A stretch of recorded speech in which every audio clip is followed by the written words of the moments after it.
Bonjour à tous et bienvenue sur cette vidéo évoquant le coup de chaleur.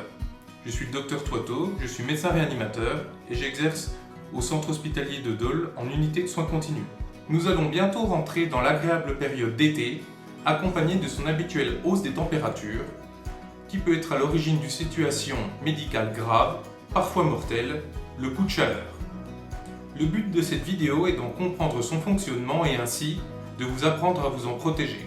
Le coup de chaleur survient lorsque l'organisme n'arrive plus à réguler sa température interne lors de périodes de forte chaleur, ce qui entraîne une augmentation dangereuse de la fièvre, ce qui peut parfois être mortel pour les patients les plus à risque.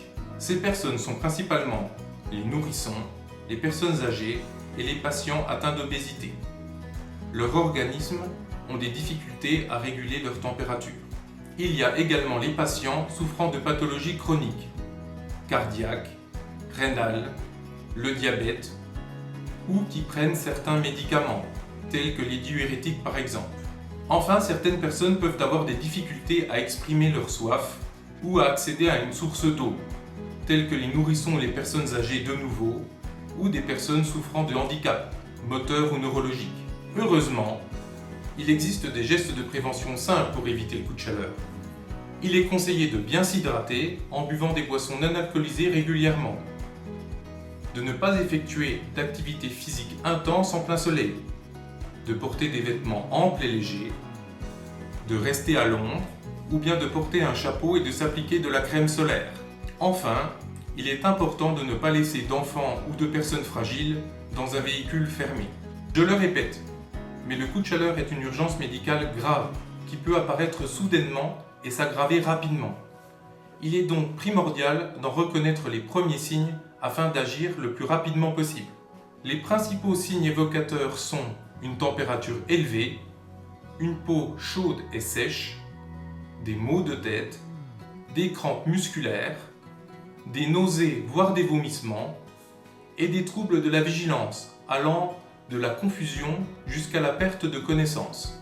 Si vous remarquez sur vous ou sur quelqu'un d'autre ces symptômes, il est important d'agir rapidement et d'effectuer les premiers gestes. N'hésitez pas à demander de l'aide autour de vous.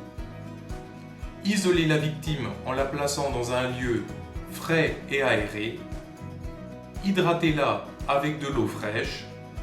Imbibez des tissus d'eau fraîche et appliquez-les sur le cou et sur la tête. Si la situation clinique ne s'améliore pas, appelez les secours et restez auprès de la victime jusqu'à leur arrivée. Cette vidéo touche à sa fin. J'espère qu'elle vous sera utile afin d'appréhender au mieux le coup de chaleur.